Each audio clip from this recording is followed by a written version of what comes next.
അല്ലെങ്കിൽ ഞാൻ ഇറങ്ങി പ്രവർത്തിക്കുന്നതൊക്കെ വളരെ കുറവാണ്. പ്രവർത്തിക്കുന്ന ഒത്തിരി ആൾക്കാർ പറയുന്നുണ്ട്.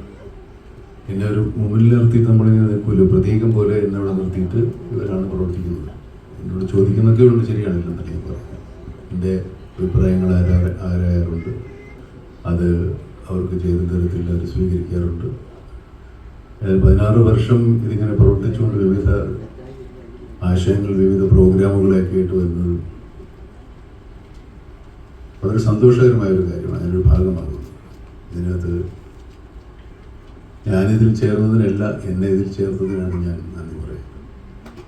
കാരണം ഇത്രയും ആളുകളുടെ മേലാദരങ്ങൾ ഞാൻ അർഹിക്കുന്ന തരത്തിൽ അല്ലെങ്കിൽ പോലും എനിക്ക് സൗജന്യമായി ലഭിച്ചുകൊണ്ടിരിക്കുന്ന ഒരവസ്ഥയുണ്ട്.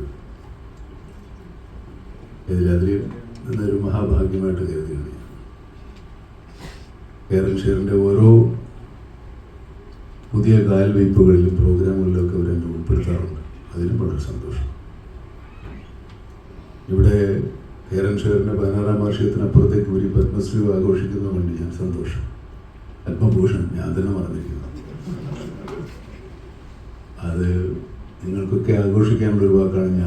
ഞാൻ പത്മശ്രീ പത്മഭൂഷൺ മമ്മൂട്ടി എന്ന് പറയാറില്ല, പറയാനും പാടില്ല. അതുകൊണ്ട് എനിക്കത് ബാധിക്കുന്നില്ല. അത് നിങ്ങൾക്ക് മാത്രം കൈകാര്യം ചെയ്യാവുന്ന ഒരു പേരാണ്.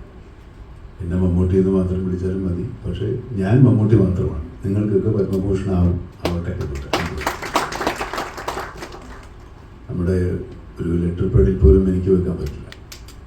നമ്മൾ സ്വയം എന്താ പറയുക, ആഘോഷിക്കേണ്ട ഒരു കാര്യമില്ല. മറ്റുള്ളവർക്ക് വേണ്ടിയുള്ള ഒരു എന്താ പറയുക, ഒരു സ്ഥാനമാണ്. അതിലവിടെ നിൽക്കട്ടെ. ഇന്നത്തെ ഈ സായനത്തിൽ നമുക്ക് മറ്റൊരു സന്തോഷം കൂടെയുണ്ട്.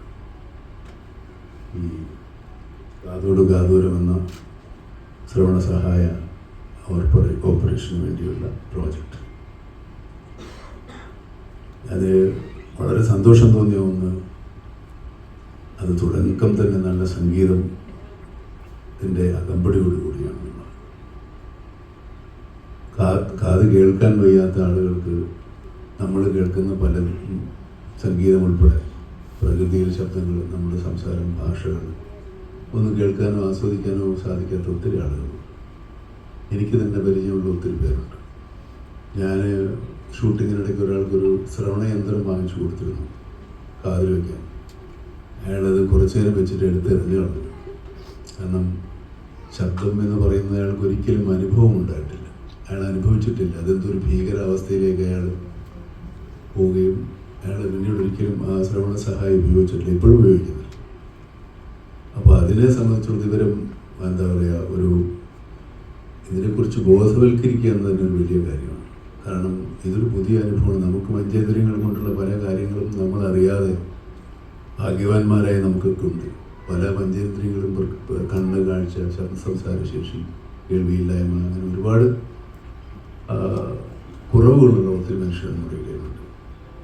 ഈ സംരംഭം നമ്മളെ സംബന്ധിച്ചിടത്തോളം കാഴ്ചയ്ക്കപ്പുറത്തെ, കാഴ്ച കണ്ടാൽ കാഴ്ചയും കേൾവിയുമാണ് മനുഷ്യനെ ഏറ്റവും കൂടുതൽ.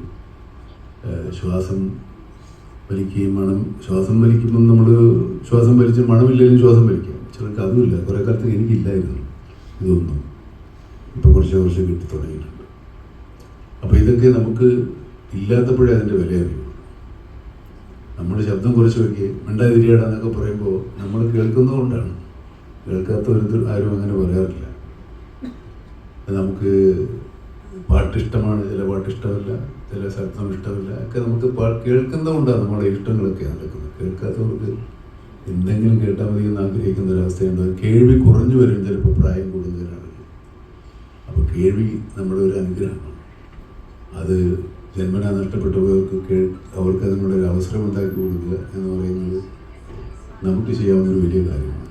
എനിക്കിന്ന് വളരെ സന്തോഷമുള്ളൊരു ദിവസമാണ്. ഈ ഞാൻ പറയുന്നതൊക്കെ നിങ്ങളെല്ലാവരും കേൾക്കുന്നു എന്ന് തന്നെയാണ് ഞാൻ വിചാരിക്കുന്നത്. അത് തന്നെയാണ് എൻ്റെ ആഗ്രഹം.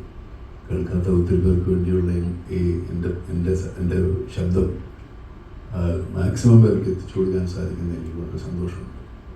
അത് ഈ സായാഹ്നത്തിൽ ഇങ്ങനെ നിങ്ങൾക്ക് എല്ലാവർക്കും സന്തോഷമുള്ള, നമുക്കെല്ലാം സന്തോഷമുള്ള സമയത്ത് ഇതിനെ ഉദ്ഘാടനം ചെയ്യാൻ സാധിച്ചെടുക്കുക സന്തോഷമുണ്ട്. ഇതിൻ്റെ ഞാൻ പറഞ്ഞില്ലേ, ഞാനൊരാളായിട്ട് നിൽക്കുന്നത് മാത്രമല്ല, എൻ്റെ മുന്നിലുള്ള ഒരു വലിയ കൂട്ടമുണ്ട്, വലിയ ജനക്കൂട്ടമുണ്ട്, വലിയ സമൂഹമുണ്ട്.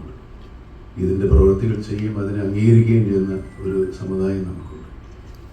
നമ്മുടെ മനുഷ്യത്വം അല്ലെങ്കിൽ മനുഷ്യൻ പൂർണ്ണനാകുന്നത് നന്മ ചിന്തിക്കുകയും നന്മ പ്രവർത്തിക്കുകയും നന്മ ചെയ്യാൻ പ്രേരിപ്പിക്കുകയും നന്മ ചെയ്യുന്നവരെ സഹായിക്കുകയും നന്മയ്ക്ക് വേണ്ടി വാദിക്കുകയും ചെയ്യുമ്പോഴാണ്. തിന്മയെ എതിർക്കുമ്പോൾ ആണ് മനുഷ്യൻ്റെ ജീവിതം പൂർണ്ണമാകുന്നത്. ചെറിയ ചെറിയ കാര്യങ്ങൾക്ക് പോലും നമ്മൾ അങ്ങോട്ടും ഇങ്ങോട്ടും വെറുക്കാറുണ്ട്, പിണങ്ങാറുണ്ട്, ദേഷ്യപ്പെടാറുണ്ട്, വൈരാഗ്യം വയ്ക്കാറുണ്ട്. നമ്മുടെ ജീവിതത്തിൻ്റെ ദൈർഘ്യം ആലോചിച്ചാൽ ഇതൊന്നും നമ്മൾ ചെയ്യില്ല. പക്ഷേ മനുഷ്യൻ അങ്ങനെയാണ്. മനുഷ്യൻ അത് ആലോചിച്ചിരുന്നാൽ മനുഷ്യൻ വളരില്ല, അത് വേറെ ഭാഗം. നമുക്ക് ഉയർച്ച ഉണ്ടാകണം, പുരോഗതി ഉണ്ടാവണമെങ്കിൽ നമ്മൾ രോഗാവസാനം വരെ ജീവിച്ചിരിക്കുമെന്ന് വിചാരിച്ചാലേ ഇതൊക്കെ നടക്കുകയുള്ളൂ. എന്തെല്ലാം കാര്യങ്ങൾ ആളുകളോട് ചെയ്യുന്നുണ്ട്. അപ്പോൾ ഇത് നമ്മുടെ കയ്യിൽ തന്നെ എന്നും ഉണ്ടാകുമെന്ന് വിചാരിച്ചിട്ടാണ്. അങ്ങനെ എല്ലാം നമുക്ക് തന്നെ ബോധ്യമുണ്ട്. പക്ഷേ എന്നാലും അങ്ങനെ ഒരു പ്രതീക്ഷയാണ് മനുഷ്യനെ ഇതൊക്കെ ചെയ്യാൻ പ്രേരിപ്പിക്കുന്നത്. പിന്നെ ഇതൊരു പരലോക ജീവിതം ഉണ്ടാകുമെന്ന് വിചാരിച്ച് നമ്മൾ ഒരുപാട് നല്ല കാര്യങ്ങൾ ചെയ്യാറുണ്ട്. ഉണ്ടാകുമെന്ന് വിചാരിക്കുക. അതിലാണ് ഇതൊക്കെ ഉൾപ്പെട്ടിട്ടുള്ളത്. ഈശ്വര വിശ്വാസം പോലും പരലോക ജീവിതം ഉണ്ടെന്ന് വിചാരിക്കുമ്പോൾ മാത്രമാണ് ഈശ്വര വിശ്വാസം ഉണ്ടാകുന്നത്. ഈശ്വരനെ നമ്മൾ കണ്ടിട്ടില്ല, കേട്ടിട്ടില്ല. പക്ഷേ ഈശ്വരൻ ഉണ്ടെന്നുള്ളൊരു വിശ്വാസം നമുക്ക് പരലോകത്ത് കാണാൻ പറ്റുമെന്ന് വിചാരിച്ചിട്ടാണ് നമ്മളൊക്കെ ഇരിക്കുന്നത്, വിശ്വാസികളായിട്ടുള്ള എല്ലാവരും. അതും അതിനെ ആശ്രയിച്ചിരിക്കുന്നു. അങ്ങനെയാണെങ്കിൽ നന്മ ചെയ്യുന്ന എല്ലാവർക്കും ഫലമുണ്ടാകുമെന്നാണ് നമ്മുടെ എല്ലാ മതങ്ങളും പഠിപ്പിക്കുന്നത്. അപ്പോൾ നന്മ ചെയ്യാനുള്ളൊരു പ്രേരണ നമുക്കെപ്പോഴും ഉണ്ടാവണം. പരലോകം ഉണ്ടായാലും പരലോകം ഇല്ലെന്ന് എന്ത് തരത്തിലുള്ള വിശ്വാസങ്ങളായാലും മനുഷ്യൻ ജീവിച്ചിരിക്കുന്ന കാലം നന്മ ചെയ്യുന്നിടത്തോളം ഒരു മനസ്സുഖം നമുക്ക് ഒന്നിനും കിട്ടില്ല. ചെയ്ത് നോക്കിയാലേ അറിയൂ. ഒരാൾക്കൊരു സഹായം ചെയ്തു കഴിഞ്ഞാൽ സഹായിക്കപ്പെട്ട ആൾ സന്തോഷിച്ചില്ലെങ്കിലും നമുക്കൊരു ഗൂഢമായ സന്തോഷം ഉണ്ടാവും. അയാൾ നമ്മളോട് നന്ദി കാണിക്കാതിരിക്കുക അയാളുടെ ഇഷ്ടം. പക്ഷേ നന്മ ചെയ്യുന്ന കാര്യത്തിൽ നമ്മളെപ്പോഴും സന്തോഷിക്കാൻ പറ്റും എന്നുള്ളത് നന്മ ചെയ്യുമ്പോഴേ മനസ്സിലാവും. എല്ലാവർക്കും നന്മ ചെയ്യാനുള്ള ആഗ്രഹവും അവസരങ്ങളും മനസ്സുമുണ്ടാകട്ടെ എന്ന് പ്രാർത്ഥിക്കുന്നു. നമസ്കാരം.